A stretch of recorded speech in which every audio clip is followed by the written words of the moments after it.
Welcome to another episode of Changing the Game She Leads. I'm very excited today to be joined by Jenny Gladman, who is the co-founder of Brightsmith. Brightsmith is an energy transition-focused executive search firm based out of UK and the US. Thank you for agreeing to be a guest on Changing the Game. This is a new podcast dedicated to sharing the real human stories behind female leaders in recruitment, founders, CEOs and trailblazers who have made it to the top of their game.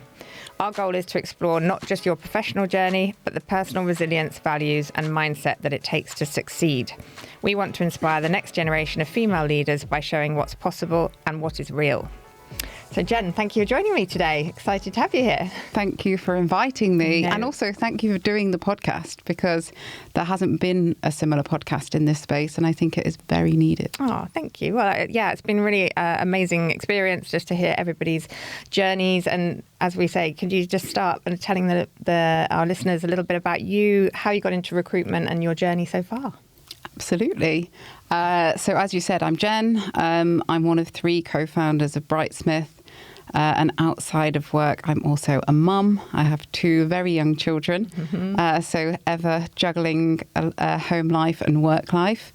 I've been in recruitment since I graduated, so some amount of time. Amazing. And had some amazing experiences, gathered some amazing friends through the industry, and went on a decade-long journey that took me to joining forces with my 2 co-founders, Adam and Tommy. They actually set up the firm 5 months before I joined them. And then I joined them on the first day of the UK lockdown. I don't know if you should kick a podcast off with that, but it was an unusual time, but super exciting since then. So we're sort of 6 years into our journey. And we've grown from just the 3 of us, which we stayed for almost 2 years because of the time that everything was going on in the world.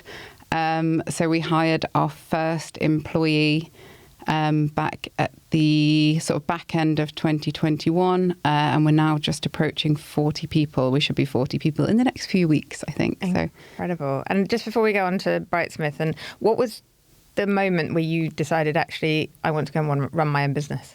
So it was probably a step back from when it actually happened.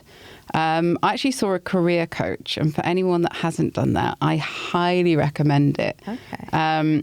It was about 8 years into my career, and it's safe to say I was kind of disenfranchised by what I was doing at S3.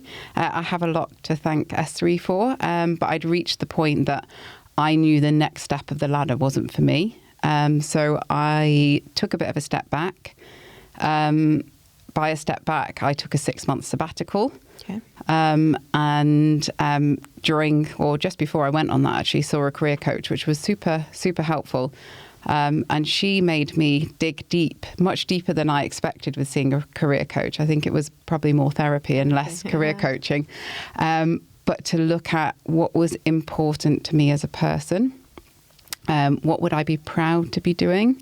And what did I love doing? And I think it's fair to say that I wasn't doing many of those things in the job that I was in.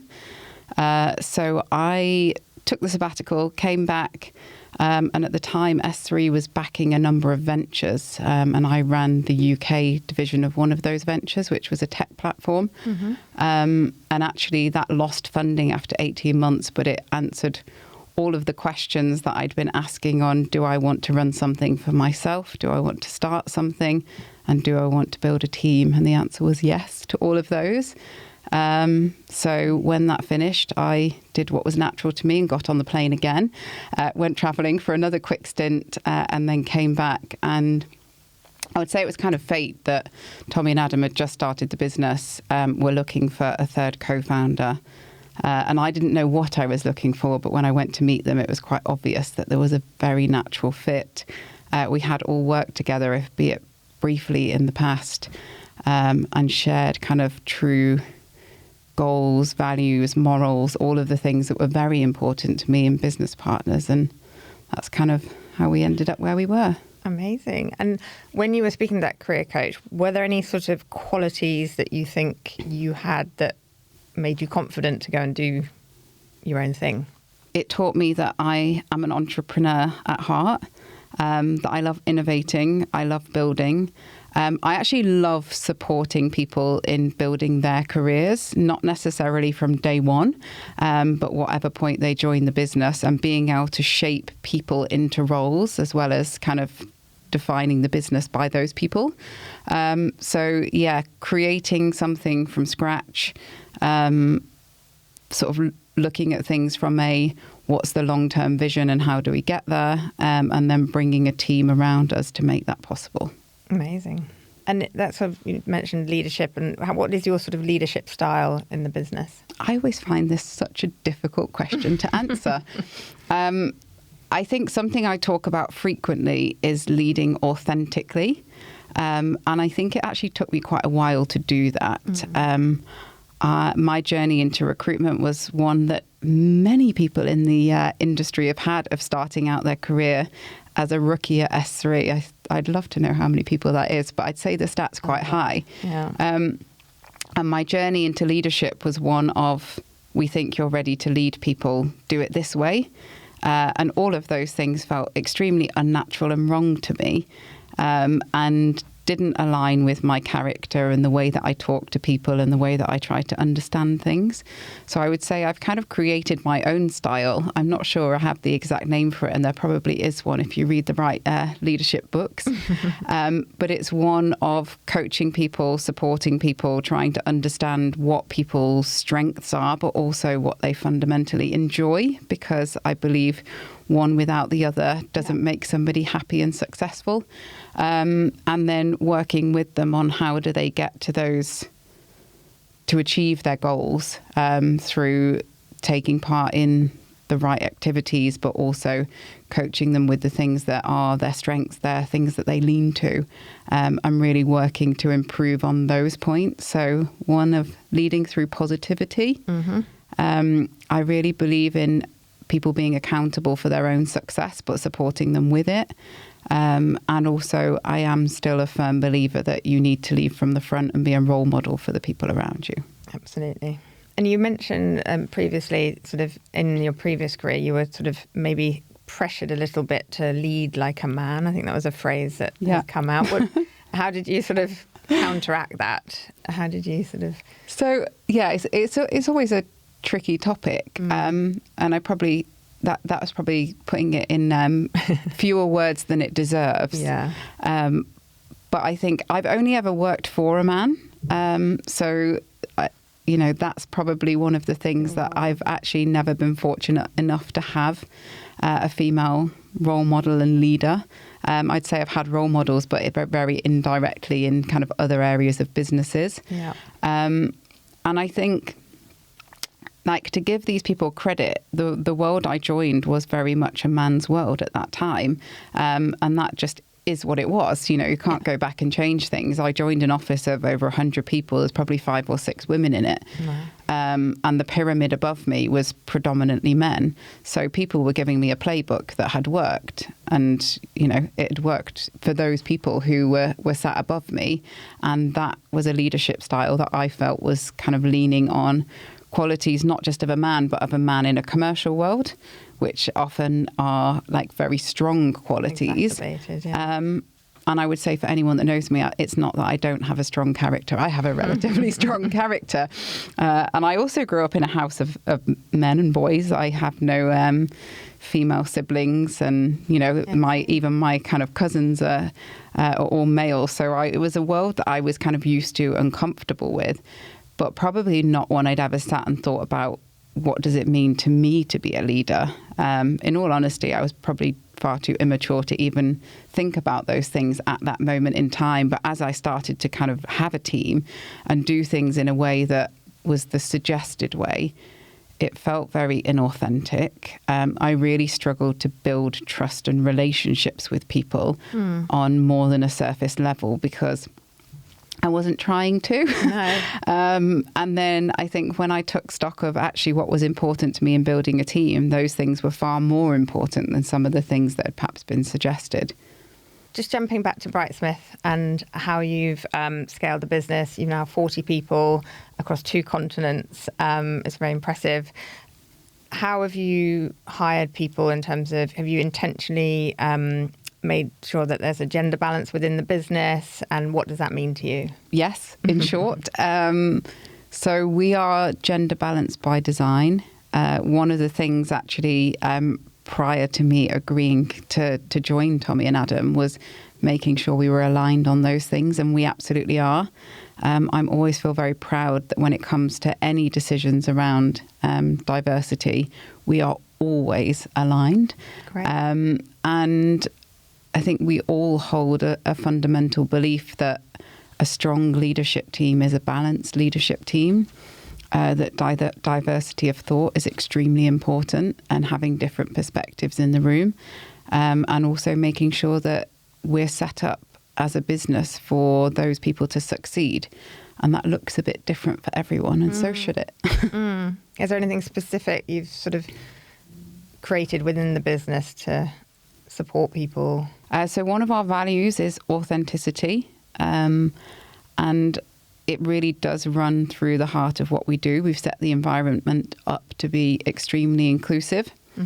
You are encouraged to be yourself, which is a really nice thing. And I think one that people think exists in a lot of places, but actually it doesn't. And bringing your whole self to work is something that gives you that sense of comfort that allows you to succeed as you, as opposed to succeeding as the work version of you, which I've always found to be quite unhealthy when you have to keep a part of you outside of the office because it doesn't make someone else feel comfortable. And how does that actually manifest itself within the day-to-day? How do you get your staff to bring their whole self to work? Is it just a theme, or do you give like a forum? Is there I think it's creating that psychological safety that, you're not judged for things that you bring in, and the language that we use and the way that we choose to communicate with people, and trying to understand them better as individuals and give them that space to operate in the way that they're comfortable. I'm also not saying we get it right every time. I'm sure we don't. But that is always the goal in how we operate, how we run meetings, how the business is structured, to make sure that actually you don't have to be this exact type of profile with these exact motivations to be successful here. And just on that, in terms of, a lot of us, and I do all the time, in fact now, have, self-doubt and imposter syndrome and, what are we doing here? How do you deal with that? And, can you give me some examples where you felt that, or, dealt with imposter syndrome, burnout? Obviously you mentioned being a mother, there's a lot of balls being juggled. How do you deal with all of it? I would say I'm definitely not there. It's still something that's always present in new scenarios that you tackle. I like putting myself out of my comfort zone, so I actively try to do things like speaking on stage, which are not my natural, but I think it's a really good thing to do. But to go specifically to the imposter syndrome piece, I actually recently wrote about this on LinkedIn for the first time ever, probably because I'd had enough time to kind of get over it. Okay. But I would say both times I went on maternity leave, I really struggled to come back, and not because I don't love what I do. I think it's pretty evident when I am talking that I absolutely love what I do. But through both of my maternity leaves, we there or thereabouts doubled in size, which is a totally different company to come back to. So the first time I went off, I think we were sort of 6 or 7 people. And when I came back, we were 13 or 14 people. But that felt huge. And also, when you're a founder and you haven't necessarily got an exactly defined role, which we didn't have until very recently, I didn't have maternity cover and a role that I could step back into. The business just had to carry on without me, and we plugged gaps in various different ways. So I almost had to re-find a job, which was an unusual feeling. So I definitely felt, I guess, I don't know if out of my depth is the wrong thing, because the first time I came back, the company was certainly a size that was manageable. But just that I'd been away and it had carried on without me, just trying to find my place. I guess I didn't feel like I had a place at the start. And that was definitely a me thing and not an anybody else thing. And the second time I came back, I would say it wasn't quite as strong. But I'd gone off and we were 16, 17 people. And I came back to a team of 30, which kudos to Tommy and Adam. They'd been on an absolute hiring spree. And we had some incredible people. I felt the same thing when I came back. There was these amazing people that were sat there doing the work and saying we're part of Brightsmith, and I hadn't been. Yeah. We'd also got our first kind of grown up out of a co-working office, so coming back to that was awesome, but also just felt like quite a different business to the one that I'd left. Was there anything that helped you sort of reintegrate, or was it just time? And so I think both times I kind of came back and had this view that for the first few weeks, I'm going to treat myself like an external consultant and look at the business and see where I can add value. And then when I found where I could add value, it started to feel much more comfortable. And particularly the second time, because we'd had made so many experienced hires, we, to all intents and purposes, had a business of a lot of individuals doing things in a way that was the way that they'd always worked. And so my natural role was, how do we make sure when someone retains Brightsmith that they get the service that they deserve and the service that they've paid for, and an element of consistency, because we were delivering, but we were delivering in slightly different ways to slightly different organisations, which is not the business that we want to run. And I think just to elaborate kind of one layer further, and I'd say this is something for all parents or even people that have taken time off for various different reasons, like returning to work generally is something that makes you feel a bit vulnerable. But when you're doing that and you've just left your 6-month-old baby in the care of a total stranger, you're extremely vulnerable because your brain is totally split in half. And I think the overwhelming feeling you have is that you're in the wrong place wherever you are. You're at home and you know you've left a deal undone, or, you know, a piece of coaching unfinished, but you need to give your baby attention. And then, you know, the same vice versa. You're sat there thinking, oh, I'm going to be late home and I might not see my child. Yeah. Which particularly for me, going back the second time, I now don't live in London. So 2 days a week, I don't see my kids, which is, you know, something that makes you feel a little bit more vulnerable. But yeah, I think getting over it was one of those things of making sure that I had real clarity on where I would add value, how I would add value. And I made sure it fit within the parameters that I had. Yeah.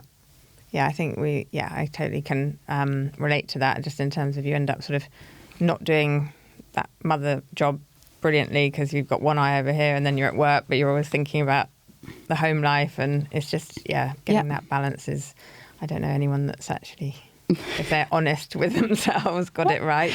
But it's, it's a choice you make. And, you know, I think just from my point of view, my children are now 17 and 18, and, you know, hopefully I've shown them that, you know, working is a positive thing in the end, because they've got something to look up to. And don't think they'll ever join recruitment, but that's another that's another story. Just going back in terms of I suppose on the personal life piece, like, we all have to make compromises, as we've said.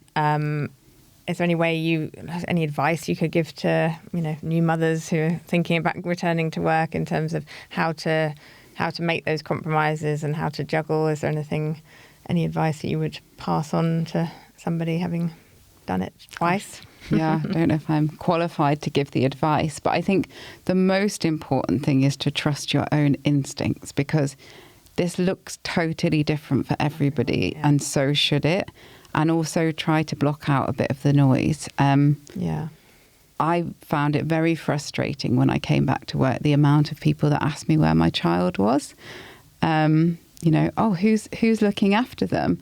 And I thought, are you judging? Yeah. I'm sure it was coming from a well-meaning place, but it's not something I hear people asking my male colleagues when they come back to work. So I think just making sure that you focus on you, that you do things in the way that feels right for you and your family, and also to set some boundaries. And maybe that comes a bit easier for me as a business owner to set those boundaries. But I don't think the guilt really changes in terms of, you know, are people doing more than I am right now? And the answer is yes, but getting comfortable with that. So having those boundaries, making sure that you're set up first of all, to succeed at home because it is more important. Yes. And then secondly, at work. For me, I work a 4-day week. And that was something that was very important to me while my children are little. And something that I'm very fortunate that both of my co-founders are hugely supportive of. But things like that, making sure that you understand what does it need to look like for you to be able to have the balance you need. I think that's it. And I think like a lot of us sort of say, I have to be all things to all people. I have to be in the office 5 days a week and I have to do this. And actually, if you stop, it's like, no, you don't. You actually don't. And, if you just say this is what's happening, then people will follow. And I think, yeah, you're absolutely right. I think, Sarah, my business partner, came back and, we were doing 3 days in the office. She had a, 1-year-old and she's like, well, why don't you work from home on a Monday and just take the pressure off? And she's like, I can't. It's like, no, you can. We're programmed, can. Right? We've just try it. Yeah, I think, and maybe the newer generation coming into work now don't necessarily have that, but we were programmed. We were in at 8:30 on the dot, 5 days a week. If you weren't at your desk, you weren't working. But yeah, having a bit of acceptance that that's not the case, and yeah, you can still be productive and do everything. Yeah, I agree. Just in terms of what does looking forward, what does success mean to you in terms of your business and sort of your life? Like what does what does the next sort of 5 years, if you were to look back and say that was a really successful 5 years, what does that look like for you? So I think I'm quite basic when it comes to this, in that success genuinely for me is being happy. And at any point that I'm not happy, I would reassess what I'm doing. So to date, I've absolutely loved what I'm doing. I envisage that will continue, but that for me would be the marker of success. There are a lot of things from a business perspective that we'd love to achieve, from growing the business, expanding it, giving a platform for more people to have amazing careers in a sector that's truly meaningful. But yeah, for me personally, it's just having that balance where I'm happy at work and happy at home, and that my kids are also happy. Yeah. Amazing. And what advice would you give a younger person starting out in recruitment? Strap yourself in. Hold on tight. Yeah. No, I actually have sat with one of our team this week talking about the things that I think are really important to know and understand at the very start of your career in recruitment, that lots of things will go wrong.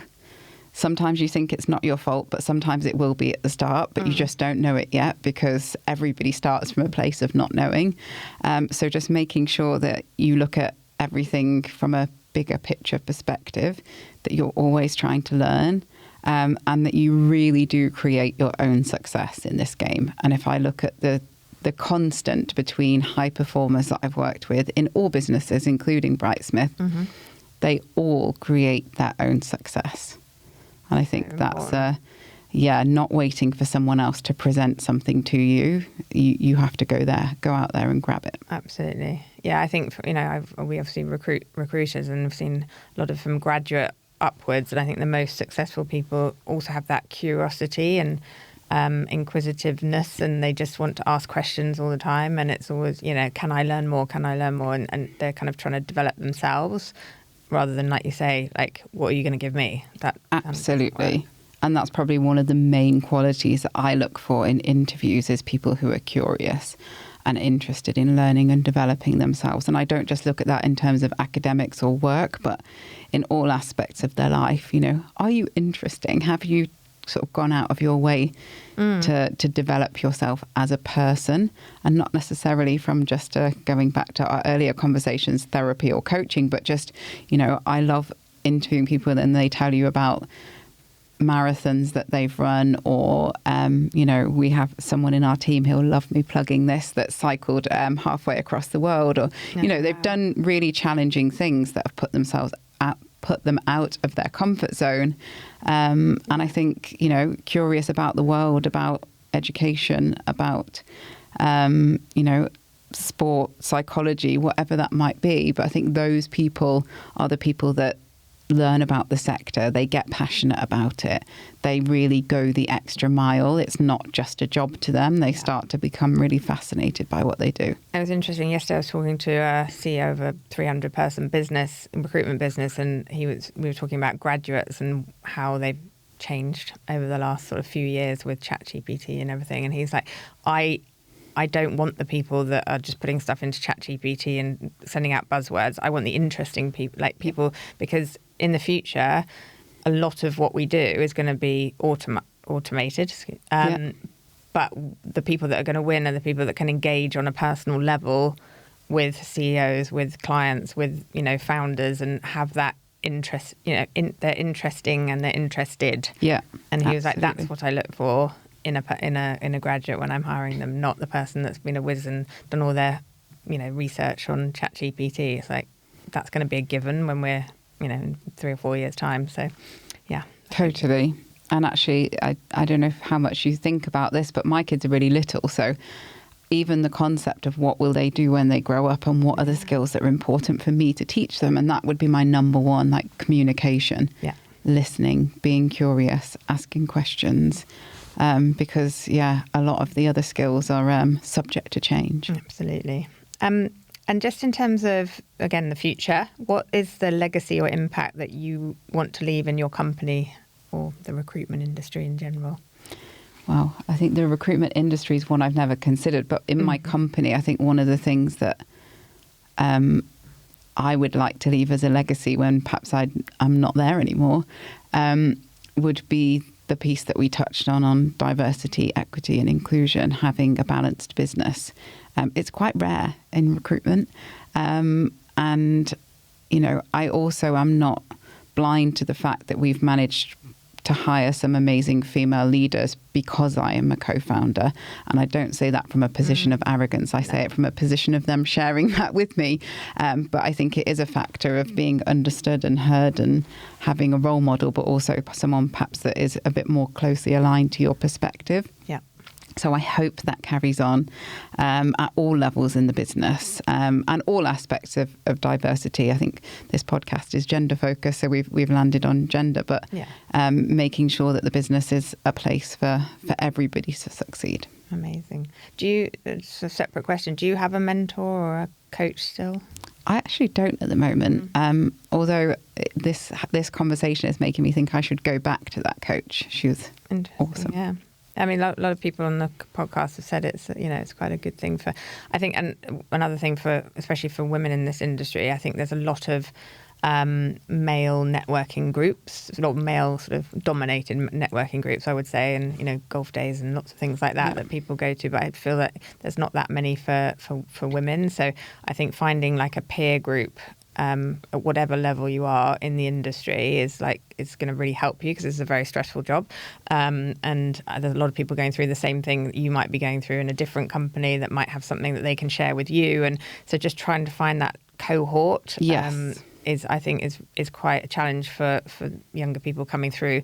But I'm going to plug our Level Up program. We do a not-for-profit led by Olivia Reed, who is like confidence coaching course for kind of up and coming people that are not managers yet but kind of want to be, but maybe don't have that voice in the meetings, but want to be able to be better at business development or better at speaking up in meetings or whatever it might be. And then there's 8 of them on each of the cohorts, and they do a 6-month course, and then they have their own sort of kind of group that they can go on their journey with. I think things like that in the industry, there should be more of them, to be honest with you. Absolutely. And actually, I'm going straight to a dinner from here with 4 girls from S3. How are you? So Amazing. We all do totally different things now. Some of them still in recruitment and some not, but they were probably the peer group that we created together as opposed to being put together. But I have 2 groups of women that I've made friends with through recruitment. That's great. And we are all extremely supportive of one another, but very much on a friendship level, but also on a how on earth did you do that level? Yeah, exactly. And I think that's one good thing about recruitment is people love to talk, people love to share things. So I think it is easy to do. You just need somebody to bring you all together, and I think it's a problem shared is a problem halved, definitely, especially in this industry. Just to wrap up, because I'm conscious of time, but I've got a bit of a quick fire round just to get to know you a little bit better. Yep. Coffee or wine? Definitely coffee. Heels or trainers? Definitely trainers. Okay. Excel or whiteboard? Can I say both? No. Whiteboard if you push me. Yeah. I do love a drawing. Yeah. Night owl or early riser? Early riser. You have to be. Yeah. 4:45. Really? Wow. Inbox at 0 or organised chaos? Inbox at 0. Is it? This is where I'm falling down, I think. Sarah's inbox at 0. I'm the opposite. Office buzz or work from home? Both. I actually do 2 days in and 2 days from home, and it's perfect balance. Book or podcast? Both. Okay. Again, books for fiction. I really love like psychology podcasts. Nice. Anyone you'd recommend? Actually, as I got the train and walked across to the studio, I was listening to the Mel Robbins podcast. And she had an amazing Harvard professor talking about building trust. So things like that where you can, it comes into your day-to-day life, but very much from a business perspective, making sure that it ties in with that authenticity piece, being open, sharing some of your truths and building trust with the people that you work with are really important. Amazing. When something goes wrong, who's the first person you'll call? It depends what goes wrong, but normally my partner, okay. Sometimes my mum. Scale fast or build slow? Scale fast. Nice. Legacy or lifestyle? Legacy. 100%. That's amazing. Thank you so much. It's been really great to get to know you. I think there's a lot of wisdom and authenticity that people can take away from the podcast today. So, Jen, thank you so much for coming on. And thank you for having me. And yeah, I'm excited to listen to more episodes. I actually should have mentioned that. I took a lot of inspiration from some of the other brilliant women you've had on the show. So, thank you. Yeah, well done. Thank you very much. Amazing.